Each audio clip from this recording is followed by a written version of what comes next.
Good evening, everyone. My name is Kim Dorman, and I want to start by thanking you all for joining us both in person and in our community room and virtually on Crowdcast. Tonight's hybrid event will run for about an hour in total. There will be an opportunity for audience members, both in person and virtually, to ask questions, but probably not all of your questions. If you're participating virtually, please put your questions in the Q&A function. If you like someone else's question, you can upvote it, and we will not be looking in the chat for questions. If you're attending the event in person, here in our community room, simply raise your hand at the conclusion of the discussion and we'll bring you the microphone. This room is T-Coil enabled, so if you have a T-Coil enabled device, please feel welcome to switch it on at this time. If you don't have a device but would like to use one of our headsets, please let one of our staff members know and we'll bring it to you. We have about 3 out ready for you. To make sure the system works, everyone who is speaking needs to use the microphone. It is my honor to introduce tonight's program, presented in partnership with the Princeton Adult School, who has partnered with us each of the 3 times that Mr. Kornacki has been here. There's been so much excitement about the event. The registration for the in-person event filled up in a matter of days with an unprecedented wait list. Over 300 people registered to join us online. This town loves Steve Kornacki.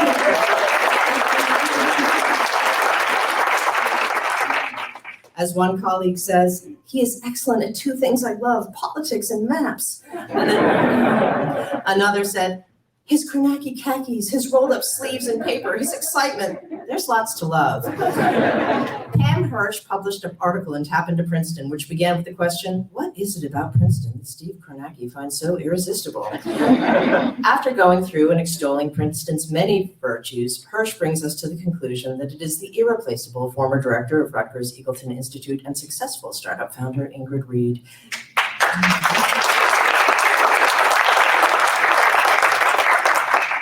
How lucky we are to have them here this evening. Please join me in welcoming both of these much-loved people.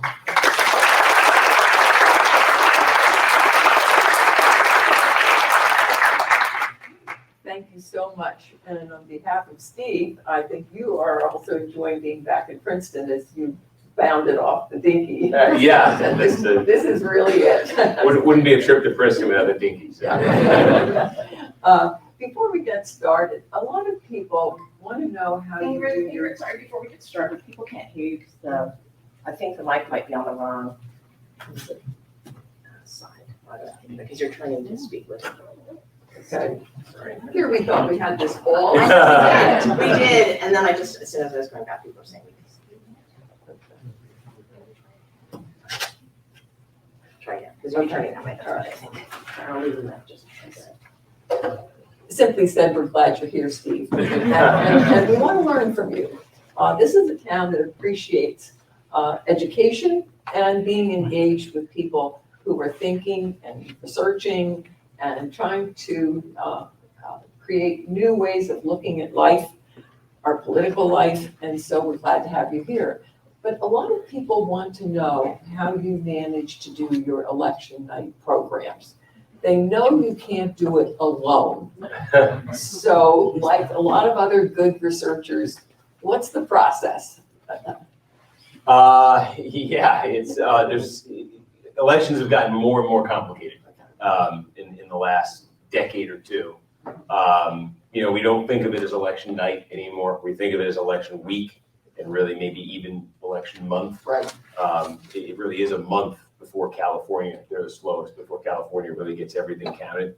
And this is a year when control of the House really there for a few days did come down to California among a few other states. So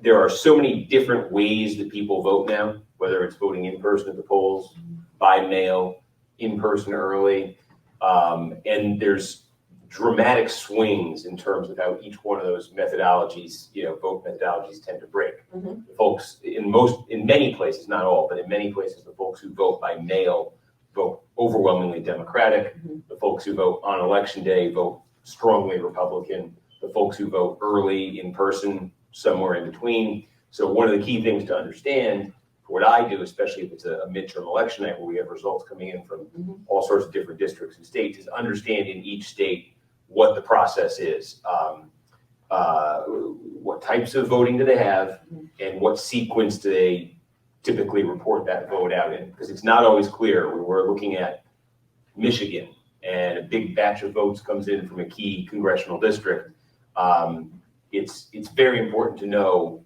what type of vote that is, because it can mean dramatically different things based on what type of vote it is. And there really is no substitute for, I mean, unfortunately, we're just not at a place right now where the data comes in. You know, we have a national data provider that all the other networks have.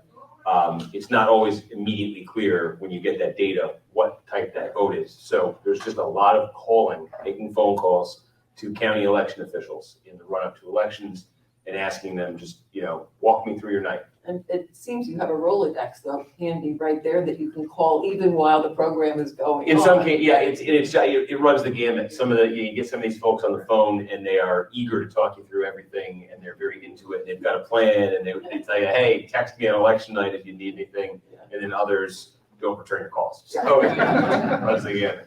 Now, somebody mentioned maps. People have said that you really are the best person at letting people know where you should develop next. Then you pick the suburban areas and you know exactly. Is that all prepared in advance? Do you have a little cheat sheet for each state that sort of marks that up for you? I mean, I try to understand or anticipate where the story is going to, if it's a statewide election or if it's at the congressional district level, try to understand where the story is going to be, what the pivotal bellwether is going to be, or, you know, if there's going to be a big swing in one party's direction, where you're going to see it. So I try to know where to look ahead of time. But, you know, a lot of times with the elections, you know, it's that famous line, I think, from Mike Tyson, that everybody has a plan until they get punched in the face. And you get that experience on election night. I think sometimes sometimes there's surprises, and you just have to. You know, the challenge to me, I've been doing it since 2014. That was the first midterm election I had this role for. I feel like I come in better prepared each election, but I never feel like I fully come in prepared. So I don't think it's possible. Well, elections are supposed to surprise you too. Yeah. So it wouldn't be interesting otherwise. Yeah. That's right. I'd like to ask you about another research project that you undertook that resulted in this book.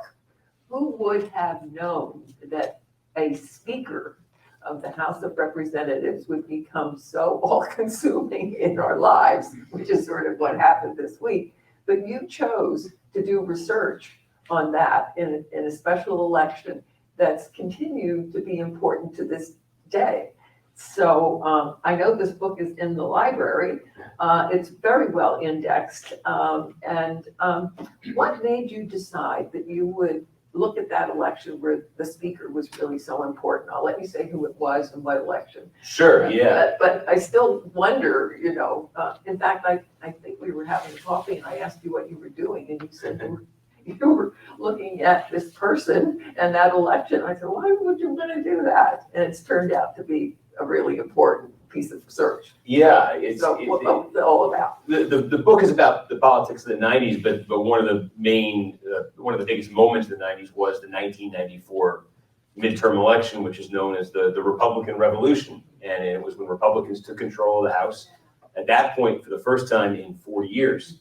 And when I try to get across in the book, and a lot of folks, I'm sure, you know, remember this, is how impossible and absurd that idea seemed right up until it happened in 1994. It was thought of as the permanent Democratic Congress. Republicans hadn't even been close to a majority.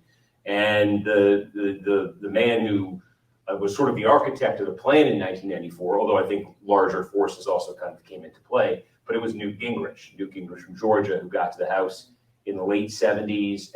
And essentially what Gingrich saw as the possibility of a Republican majority in the House, what he saw happening was that politics were nationalizing. Because the famous Speaker of the House in the 1980s from Massachusetts was Tip O'Neill.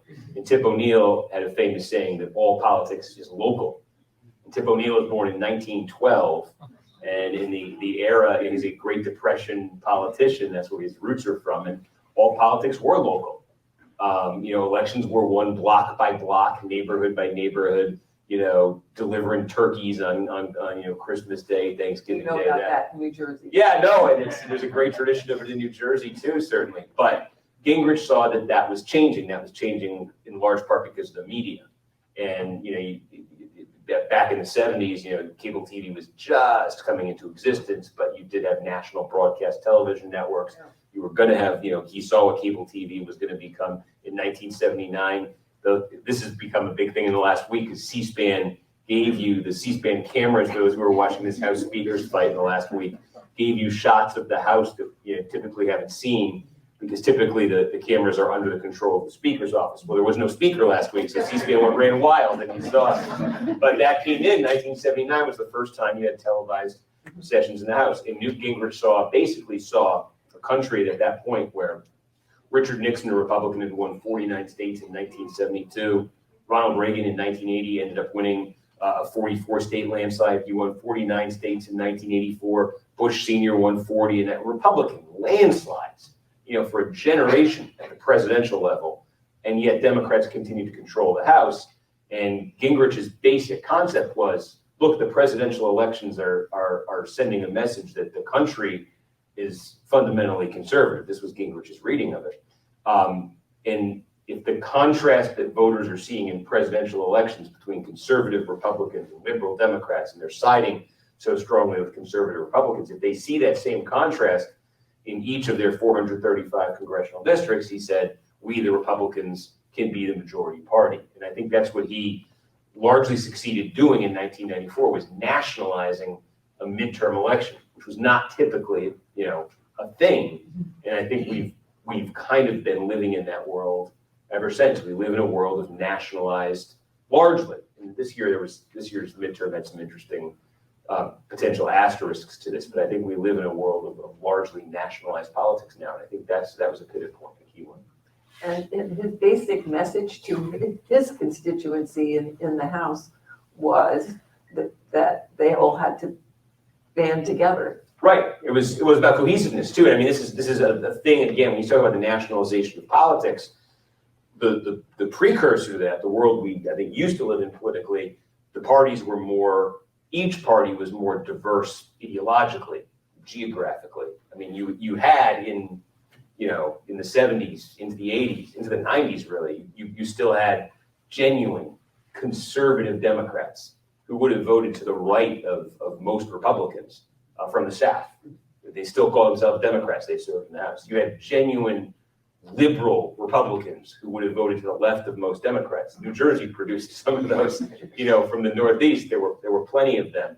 And Gingrich's message, was essentially for Republicans to all get on the same page ideologically, to be the party of small government, to be the party that was anti-tax, to be the party that was for individual rights, to be the party that was against what he called the liberal welfare state, and to make the Democrats the face of big government, of high taxes, of collectivism, of these sorts of things. And he wanted Republicans to, and I think he succeeded in getting Republicans much more sort of coherent in terms of a national message. But the ultimate, what he saw that bringing about, he saw that 60-40 Nixon win over McGovern, and he thought that would translate into a 60-40 Republican advantage across the board. I think what happened was, as the Republican Party really became more defined along Gingrich's terms, there was a reaction to that.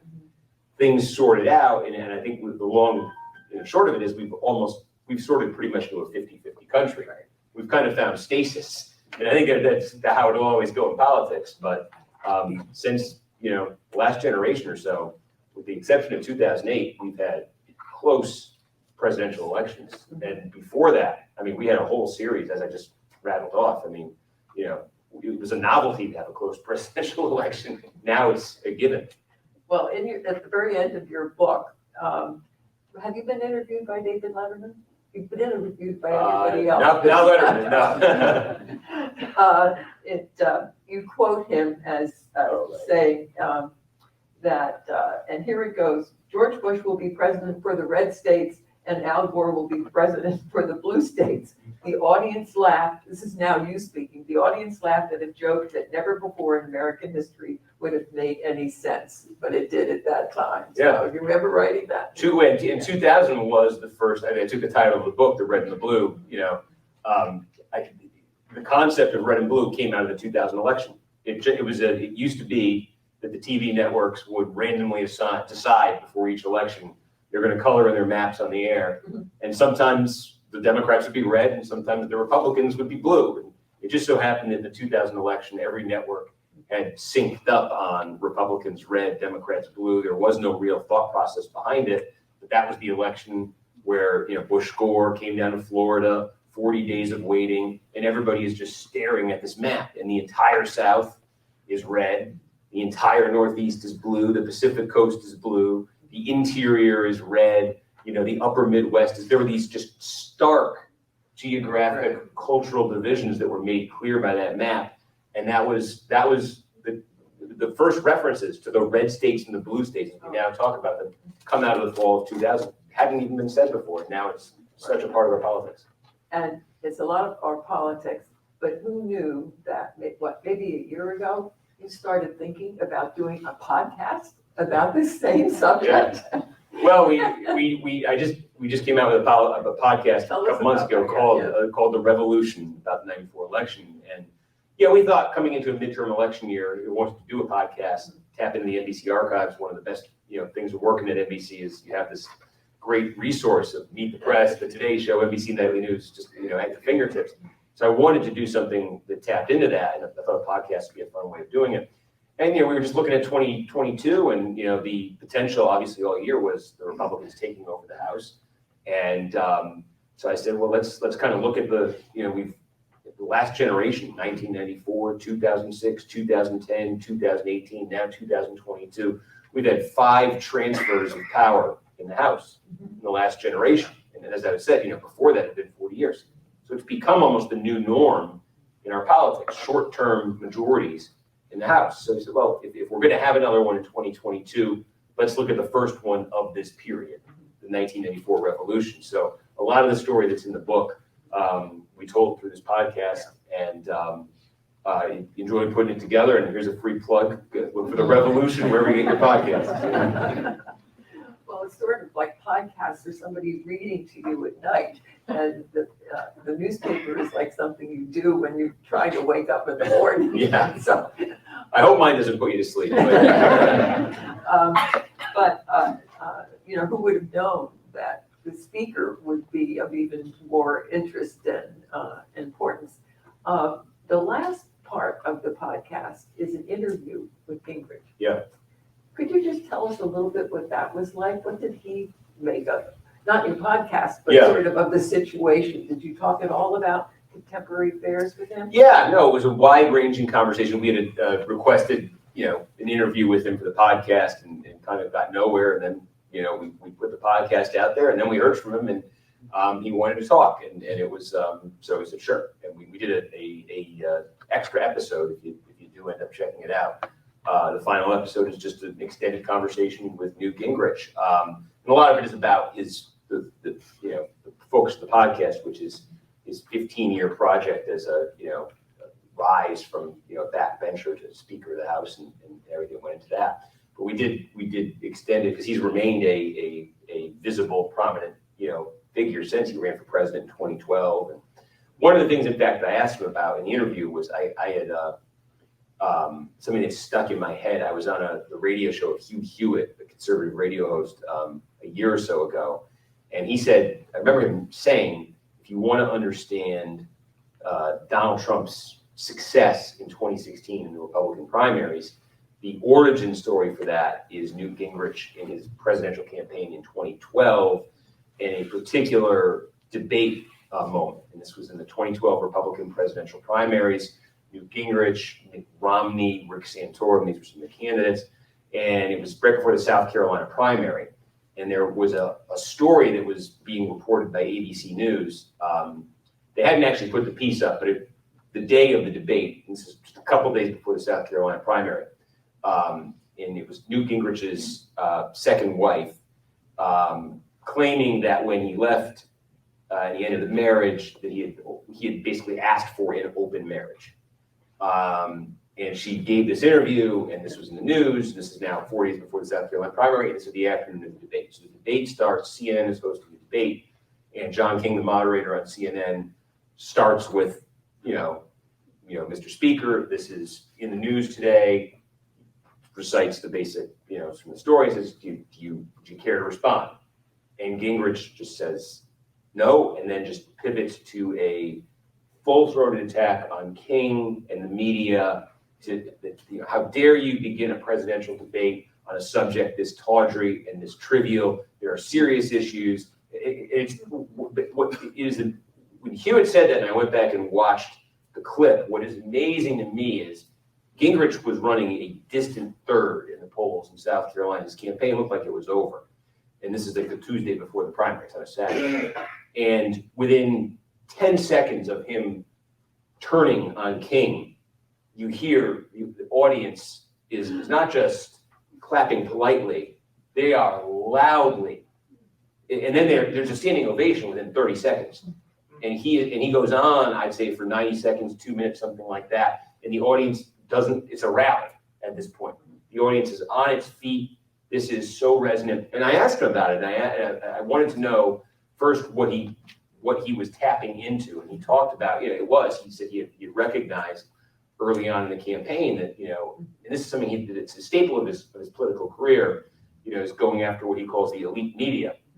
But that I said, does it have more resonance with Republican voters now than it did? Because there's a long history of this. Spiro Agnew, Richard Nixon's vice president, went after the media in the late 60s, early 70s. I said, does it have more resonance now than it did then? And he didn't even hesitate. He said, yes, absolutely. And we had a sort of extended conversation on why he thinks that is. And I thought that was very interesting because he thought, that was one of the key, and I think it was one of the keys to Donald Trump's success in winning the Republican nomination in 2016 was he almost turned his campaign into a drama of Donald Trump versus the media versus Donald Trump.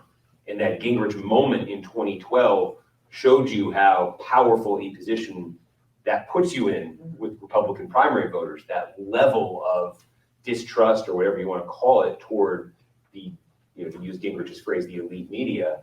And so Gingrich showed that in 2012, and I think Trump kind of politically perfected it in 2016. I don't want to take this too much on the Gingrich side, but Gingrich didn't win by very much when he went back to Congress.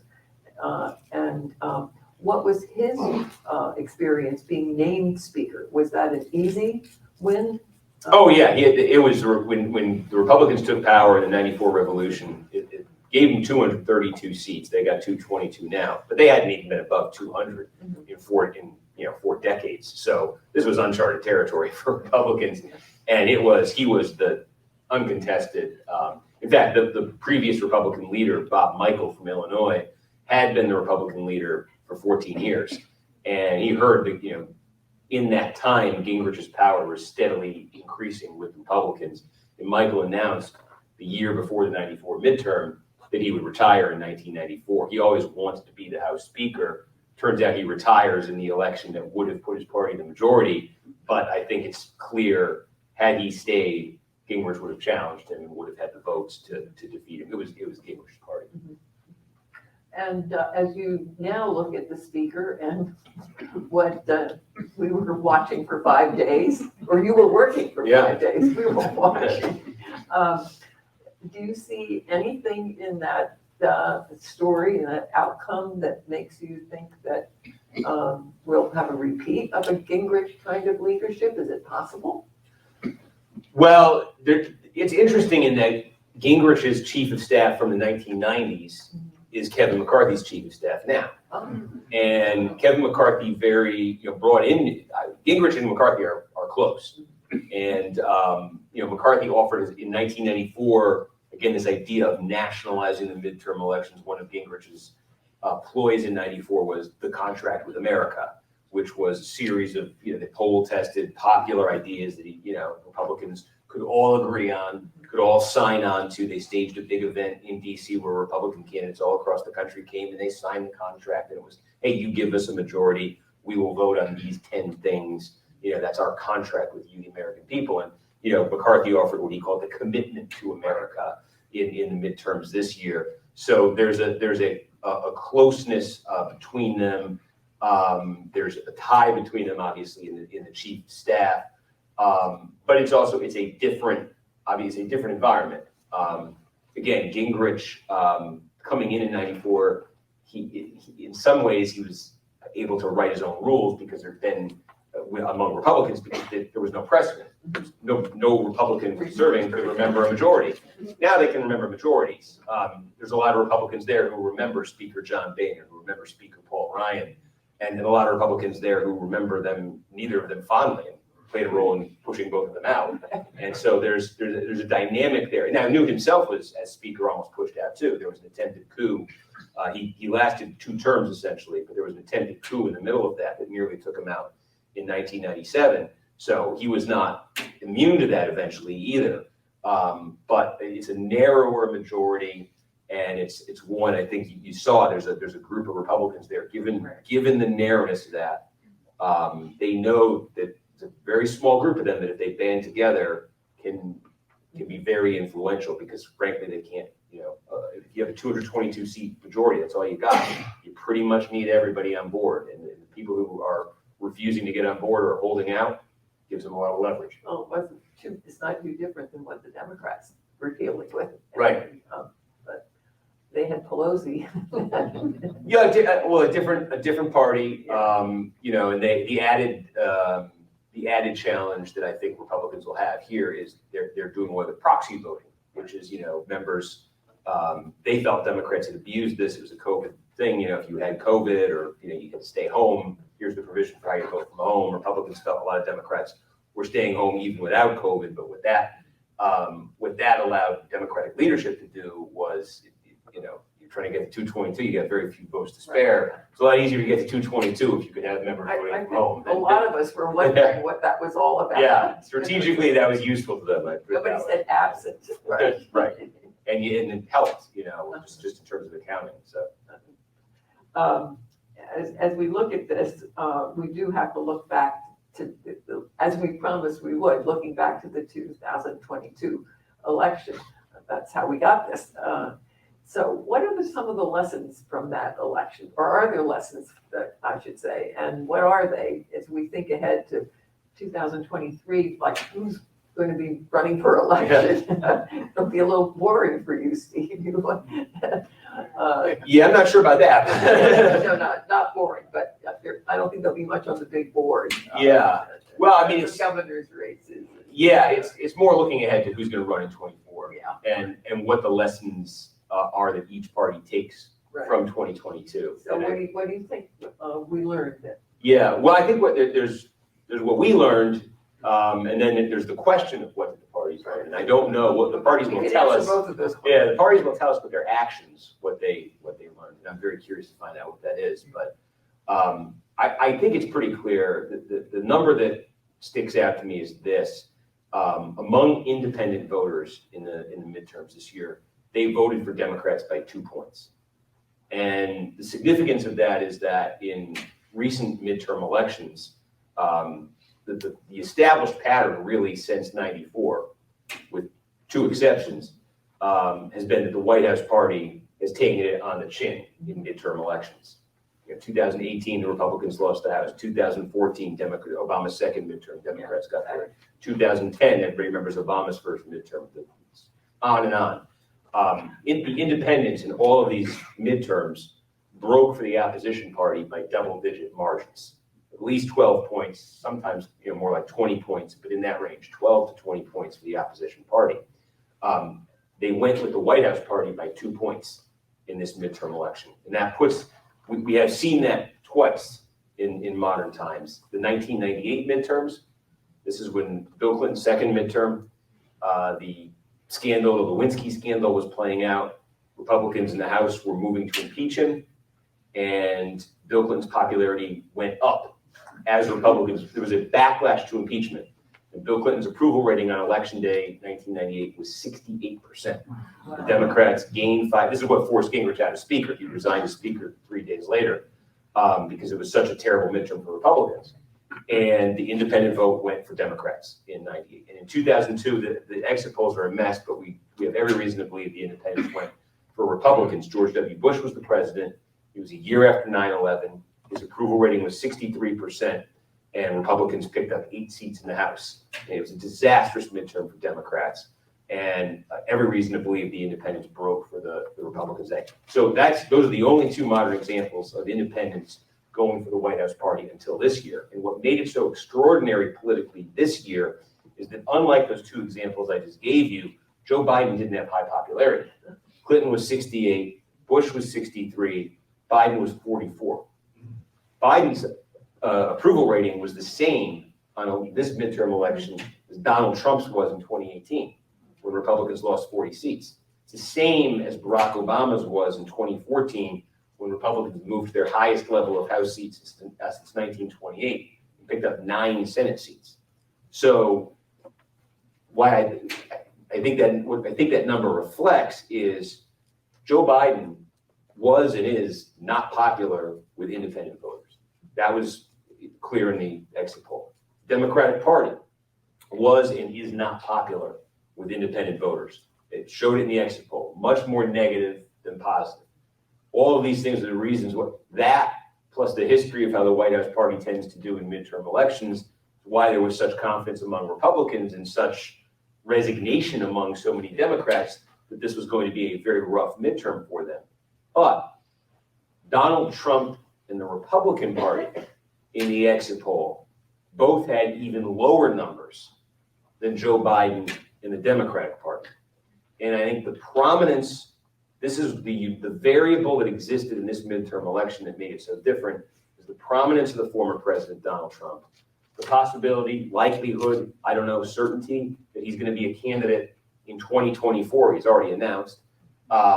So he's still, this is not 1994 when Republicans made huge gains in the midterms, Bill Clinton's first midterm. The former president, George H.W. Bush, was living a very quiet life in Houston, Texas. George W. Bush was living a very quiet life in 2010 when Republicans made their big comeback. Very unique situation here. Former president, a polarizing figure who left office in the wake of January 6th, and you had high-profile, primetime, televised January 6th hearings this summer. You had Republican candidates in some very prominent races that were echoing Trump's claims about the 2020 election. You had a party that, from at its highest levels, was not eager to distance itself from that. And what it resulted in, just very striking to me when you look at the exit polls, you ask the basic question: do you have a favorable or unfavorable view of Biden? Majority unfavorable. Favorable, unfavorable view of the Democratic Party? Majority unfavorable. Favorable, unfavorable view of the Republican Party? Majority unfavorable, 10 points more unfavorable than the Democratic Party. Trump, 20 points more unfavorable than Joe Biden. I think this election became much more, in a way we have not seen with the midterm. The White House party always talks about trying to make the midterm election a choice and not a referendum. And I think it's generally an impossible task. And I think this year it was a choice in voters' minds, and it produced this. It was a reflection of negative sentiments about Donald Trump and the Republican Party among independent voters, outweighing negative sentiments about Joe Biden and the Democratic Party. Was it also reflecting the voters' look at individual candidates when you think of who Trump endorsed or who Trump people selected? It was really sort of the first time in a long time that really jokers were on the ballot, and I think people responded to that. Well, it varies in some high-profile races. So you take I'd say Arizona would be a good example. Arizona, absolute swing state, and I think there were 4 statewide offices or 4 big statewide races in Arizona, and Republicans nominated, I think, top to bottom, the most Trump-aligned when it came to 2020 slate of candidates in Arizona. The most purely Trump-aligned slate in any battleground, I think, was in Arizona, and it went over 4. So I think that there was a connection there. I think that played a role. On the other hand, in a lot of these House races across the country, they're just House races in a lot of cases just aren't individualized. Mm-hmm. And voters don't know that much about the individual candidates. And if you need proof of that, the scandal currently involving the congressman from the 3rd District of New York, George Santos, I think is proof of that, because I think if that had been a major feature of the campaign, I doubt Santos would have won. Instead, he won pretty easily in a district that had voted for Joe Biden. And that gets to when we say all politics is local is no longer a feature. This is the irony of the election. The big picture dynamic I was just describing that ultimately was favorable to Democrats, that allowed them to gain a seat in the Senate and allowed them to really minimize their House losses, did not obtain across the board. There were pockets of exception to that, where I think local matters outweighed the dynamic I was just describing. And those places, New York, California, and I would say the Portland, Oregon area. And I believe, so in those areas, you got, I would say, red waves to some degree. Long Island was a red wave. New York State itself, Kathy Hochul, the Democrat, got reelected only by 5 points. It's an absolute disaster for Democrats in the House. Not only did they lose a bunch of seats, there was also a Republican-held seat that they believed they were going to, in the Syracuse area, they believed they were going to pick up. They failed to pick up. And I think what happened in New York was that concerns about crime in New York City, quality of life in New York City, that you got suburban commuters, you have the suburbs, especially on Long Island, and then when you start to work your way up into the Hudson Valley, that's where you saw a real backlash. And again, these are like Biden voting districts, in some cases by like 10 points, 12 points, 14 points, voted Republican for the House. And just if not for New York, Democrats would have been within like a seat of holding on to the House majority. And then you go out to like the West Coast, California, the seat that actually we called that gave Republicans their 218th seat, 27th district of California, is Los Angeles County.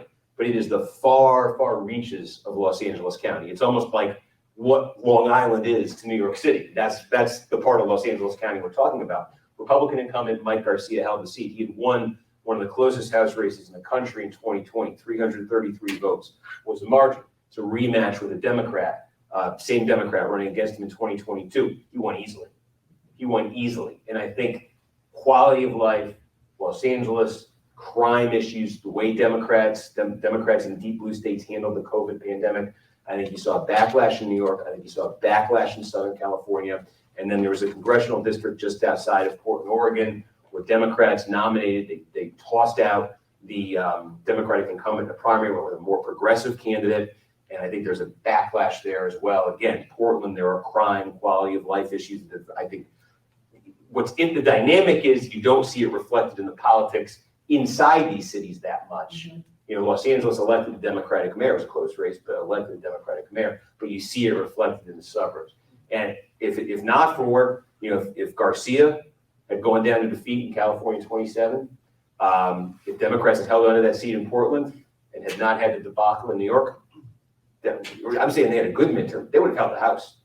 That's how close they came to holding the House. But those are the exceptions where I think there are local concerns or regional concerns that outweigh the Trump factor that otherwise I think was the story of the election. Are you also saying that the Republicans had a better organized, focused campaign because those ads were pretty similar in all the situations and well-financed? And I think we here, saw one every 5 minutes on practically any program, while the Democrats didn't seem to have a message. I think the Democrats leaned heavily on Trump January 6th, and I was skeptical that it would be politically, again, it just seems my reading of politics is that voters are pretty eager to turn the page. You think of like George W. Bush leaving office in January 2009 with an approval rating in the 20s, and the Republican Party seemingly in shambles. And less than 2 years later, they are getting a 63-seat gain in the House and getting control. I mean, that's how quickly voters will move on. So I think there was some expectation they would. But I don't think I think my reading of the election is Trump didn't let them move on. And I do think a lot of the things Democrats did around January 6th were more effective, proved more politically effective than I thought. And I think the primetime January 6th hearings this summer are a good example of that. I think that did get that. I think they succeeded in keeping those independent voters I'm describing from turning the page the way they would normally in conditions like this. you see anything in what you look at that reflected the turmoil over election voting rules being more strict, or that on the other hand, the Democrats being advocates for looser, same-day voting and so on? Did that have any impact on the election that you could tell? I don't. I generally don't think it's a debate that obviously generates a lot of intensity and gets a lot of attention. But I think that the reality of it has been, take a look at the turnout in Georgia. Yeah. For all of the For attention. the second election. Right. Yeah. And it is. And there's so the irony to me of all that stuff, a lot of this stuff too, is Georgia changes the voting laws, some of its voting laws after 2020, and you have a response from Democrats that this is an attempt to suppress, this is an attempt. Now, okay, I'm not going to weigh in on the take a position on it. I'm only going to note that what's being described, even under the new law that was passed in Georgia, is still a more expansive set of voting options than exist in quite a few states, many of them blue. And so, if Democrats are able to win in these deeply blue states, I don't think that the change in voting laws measurably, meaningfully, in any way I can measure, affected turnout in Georgia, and I don't think it's the reason for the result in Georgia. I think the reason Republicans did well in Georgia is the governor went to political war with Donald Trump and won.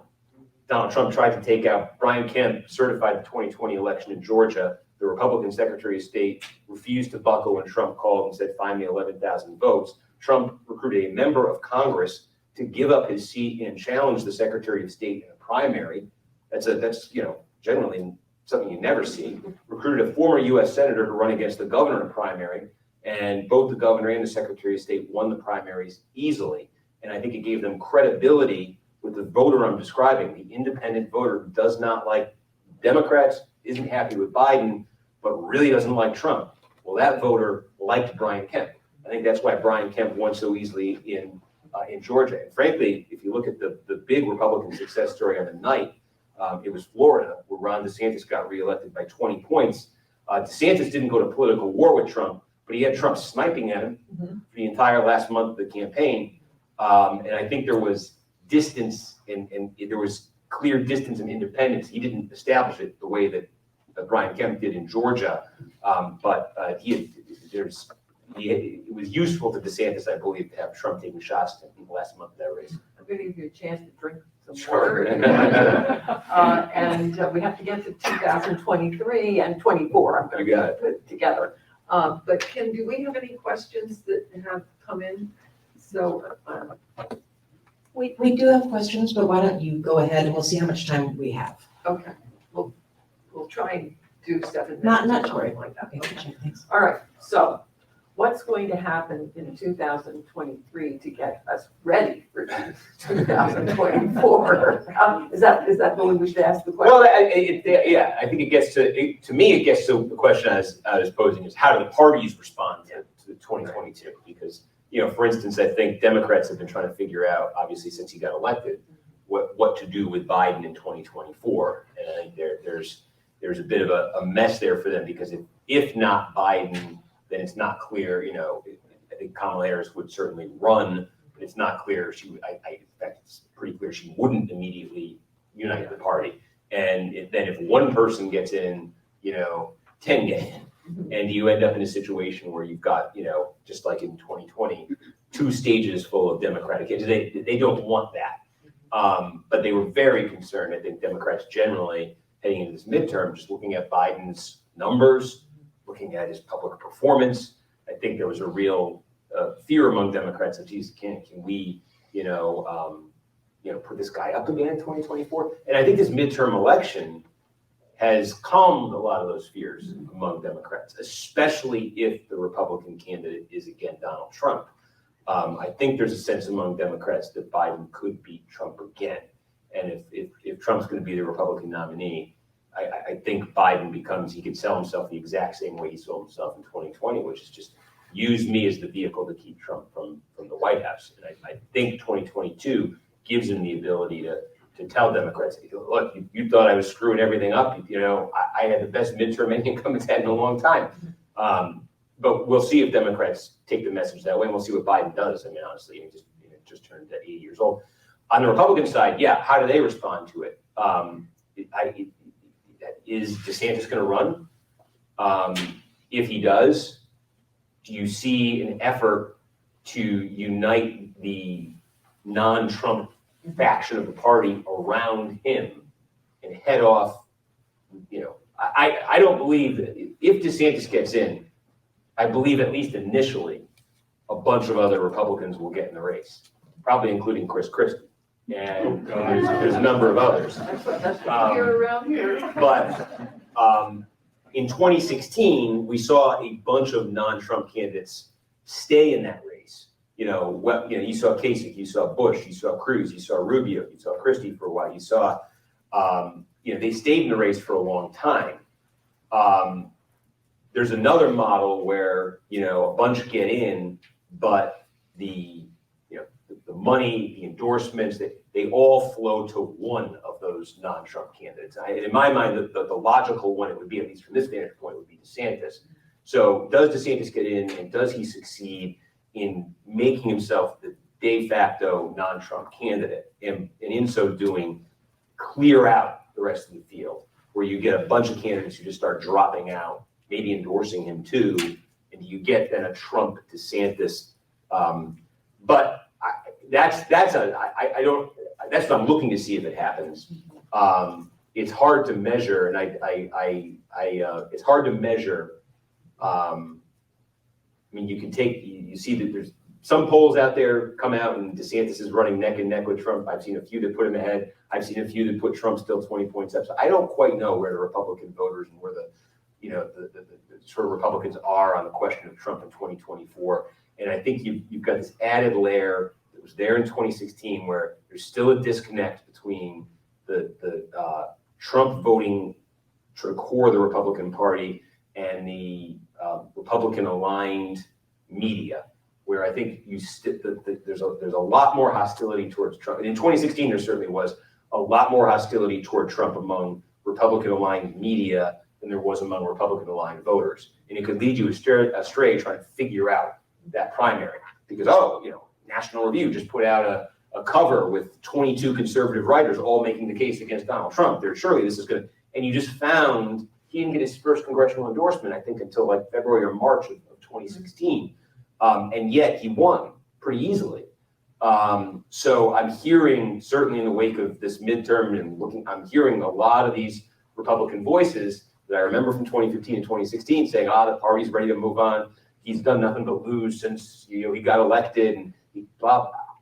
Maybe that's where the party is this time. Maybe that's the lesson that the party is drawing from 2022, but I don't know that it is.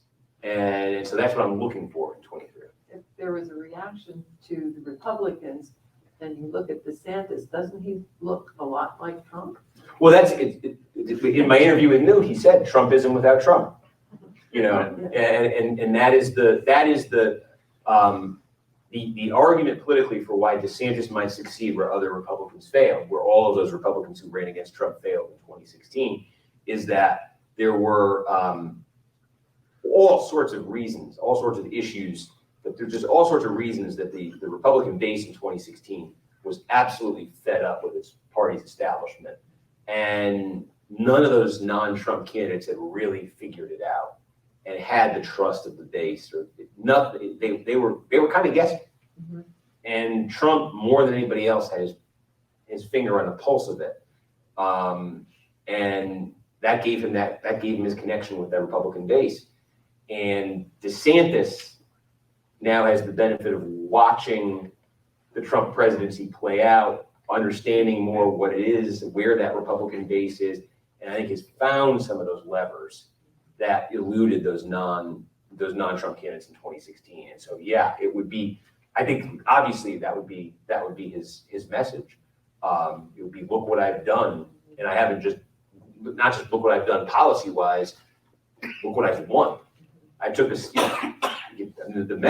results in Florida, truly, I mean, it's a 20-point win, but, the support talk about the shifting in, Republicans believe they have a path to increase their non-white vote, especially among Hispanic voters. They definitely did in Florida. They definitely did in Florida. I mean, he won. Ron DeSantis won Miami-Dade County, which is 71% Hispanic, by double digits. Hillary Clinton in 2016 won that same county by 33 points. That's how much it changed. And that's the kind of, again, I don't know if it will sell Republicans, but yeah, you're right. That is the message. I should say, what are you watching? It's interesting you mentioned Chris Christie, because today our governor did his state of the state, and the little lines along the front of the picture were all sort of saying, do you think he can be president after he's made this speech? And there's still, so if we have a Christie versus Murphy contest, that would be interesting, wouldn't it? I don't want to bet on it, but anything is possible. Yeah, but who else, as you look at that group in Washington, and you've had some pretty, sensible leaders out there. Is there anybody else who'll be up on that stage that you're sure of, that there were 10? I'm not sure of, on the Democratic side or the Republican side? The Democratic side. On the, I really, it's noticeable since the midterm, the number of Democrats, I think, who would be the logical candidate to kind of backed off. And I think since what I was describing, the idea of, hey, maybe wait till 2028 and get behind Biden for 2024. But, if Biden weren't to run, I mean, I think you're back looking at, a lot of the candidates who ran last time around. I think Kamala Harris would be in the race. That Cory Booker would get, wouldn't be surprised if Cory Booker got in the race. That'd be interesting, him and Murphy, if it, but yeah, you can quickly see how there really isn't anybody there who towers over anybody else. And so I think that dynamic you saw in 2020, where they all kind of look around and say, well, if this one's in, why am I not in? And then the next thing you know, 24 are in. So, And you don't think that the whole January 6th investigation and so on created anyone that would be standing out as a result of that would be attractive? For Democrats, I'm not sure. I give you an example. I mean, the most prominent in the House Trump pursuer has been Adam Schiff, congressman from California. Today, the news out of California is that Congresswoman Katie Porter has announced she's going to run for the Senate. Dianne Feinstein, who's not announced she's not running, although nobody thinks she is. Katie Porter got in the race today. I'm not even sure Schiff can win that Senate primary. So. She's a smart cookie.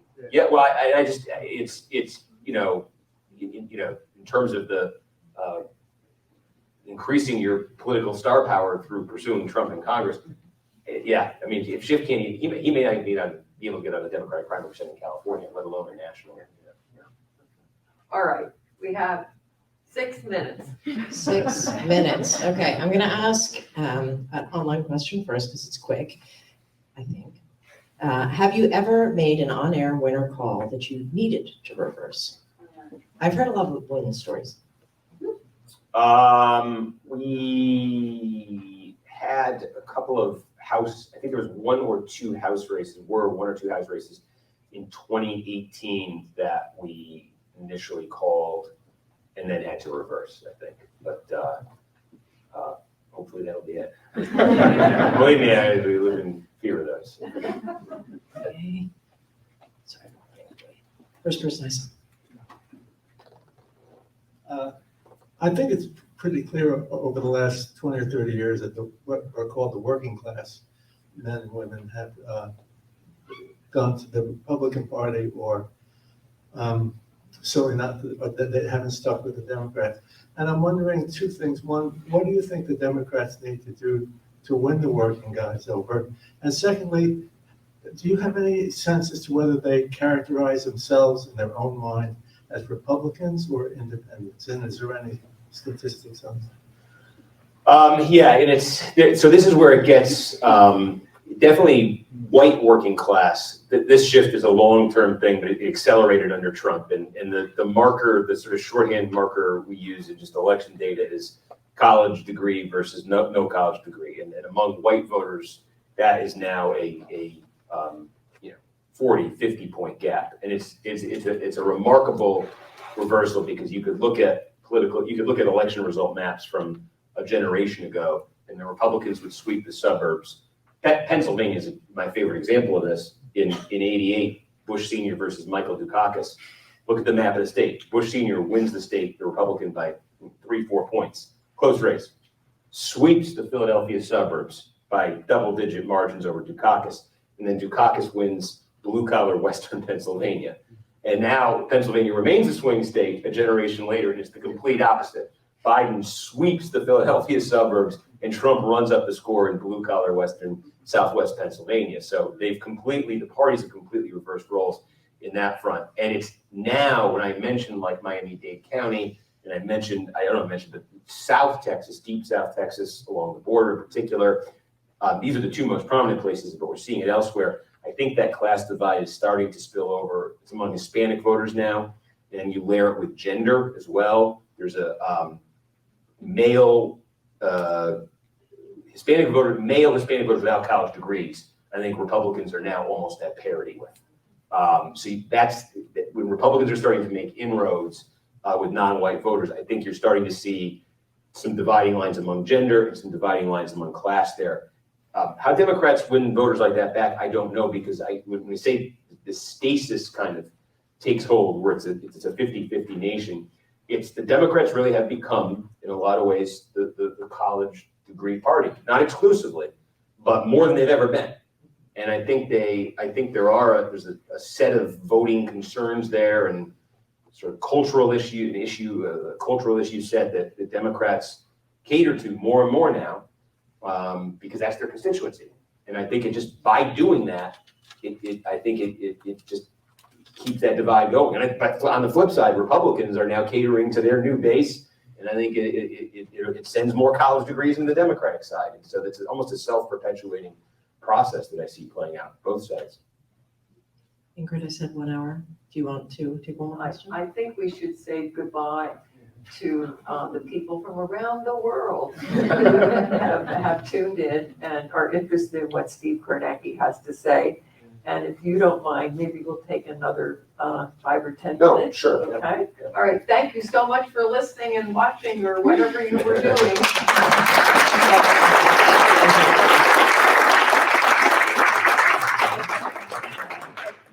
Yeah, we're gonna take a few. Okay. Not too many, because you have to get on the train. Yeah. Yes.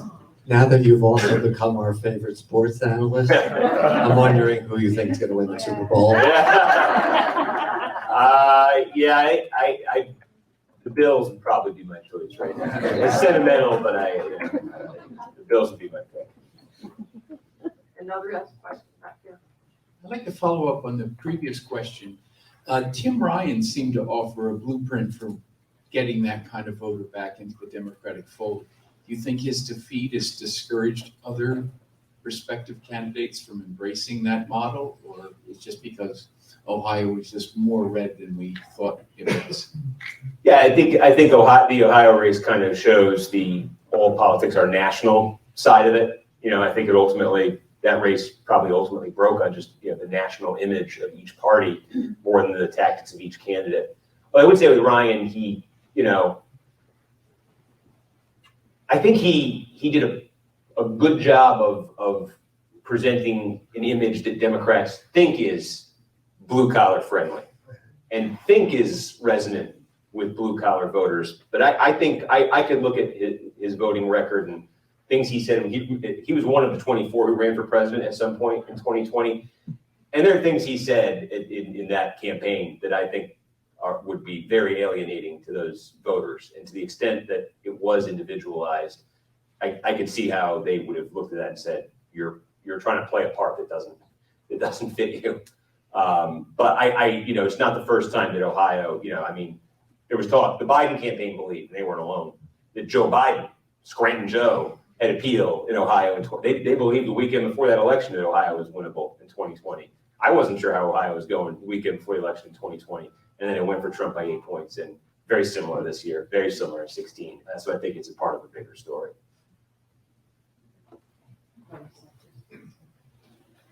In his book, Michael Porter made the observation that 22% of registered voters vote in a typical primary, and they tend to be heavily weighted to fringe voters of both Republican and Democratic primaries.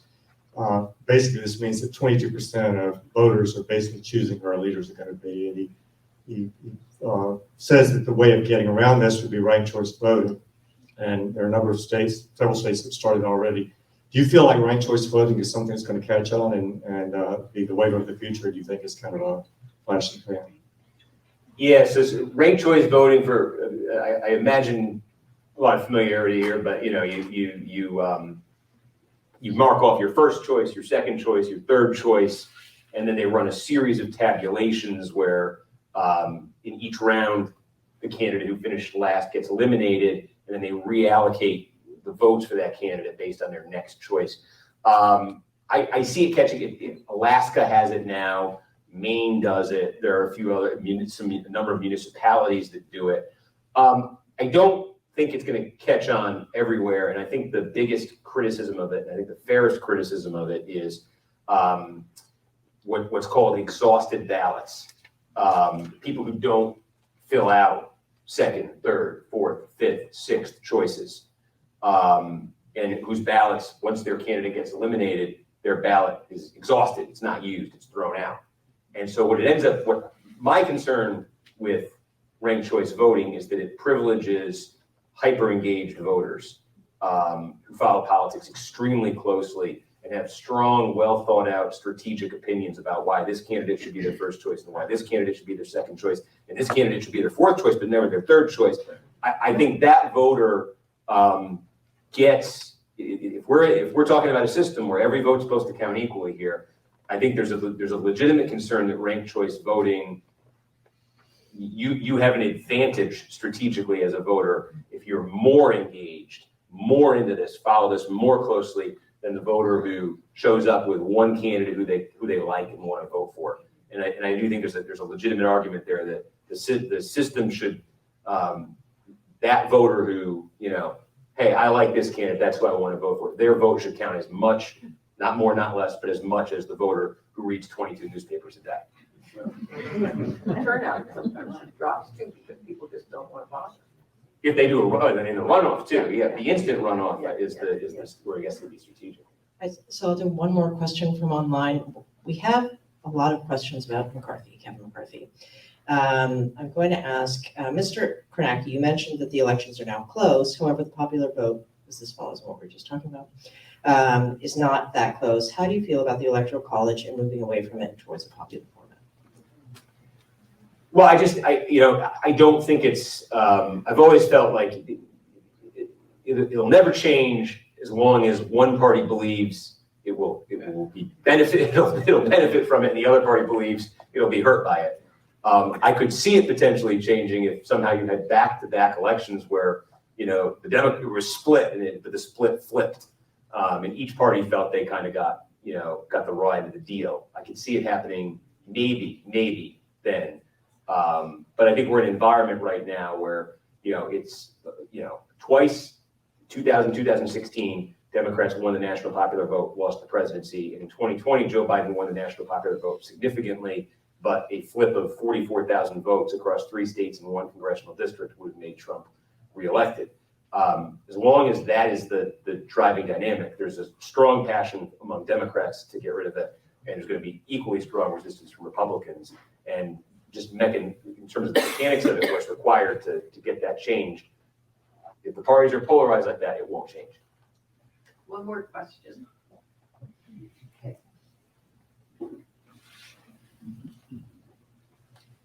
It seems to me in the last 6 to 8 years that I've gotten a lot more solicitations for donations for out of state. Yeah.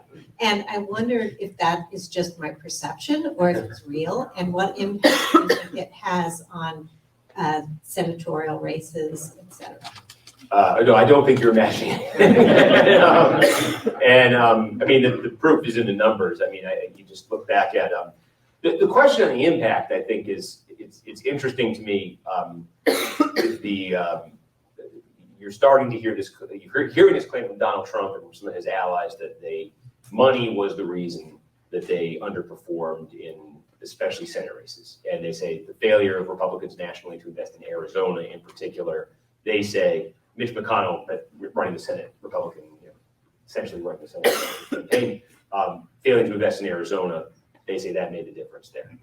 I'm skeptical because of what you're describing. In 2020, in this nationalized political environment, where a candidate can get famous through social media or cable television or whatever, a candidate for a random congressional district can get famous overnight, and people can quickly take out their phone and watch the clip of this now famous person, press 2 buttons, and they've added $20 to that candidate. That's the world we now live in. And I watched in that world like Amy McGrath, who had run for and lost a seat in the House of Representatives in 2018, had a viral ad, not even an ad, video. It was a viral video that got aired on television, that went viral on social media, and raised something in the order of $100 million to run against Mitch McConnell in 2020. And was there any measurable impact to that money? She lost. Did she come closer than the average replacement level Democrat would have? No. She did the exact same you would expect of any Democrat. Democrats poured, I want to say, $120 million into South Carolina in 2020. Jamie Harrison was their candidate. Jamie Harrison was an attractive candidate on paper for a number of reasons, and excited Democratic donors for a number of reasons. And Democratic donors also really don't like Lindsey Graham. And Lindsey Graham won by the exact margin you would expect a Republican to defeat Democrat. So I think it's easier than ever for candidates to raise money, to raise sums of money that would have been unthinkable 10, 20 years ago. It also may have less impact in this nationalized environment than it would have had back then. Well, I think with money, we'll stop there and say thank you. We couldn't give you enough to appreciate how much we enjoyed having you here and learned from you, I think, and been inspired by you. So thank you so much for returning to Princeton. We hope it happens again. Of course.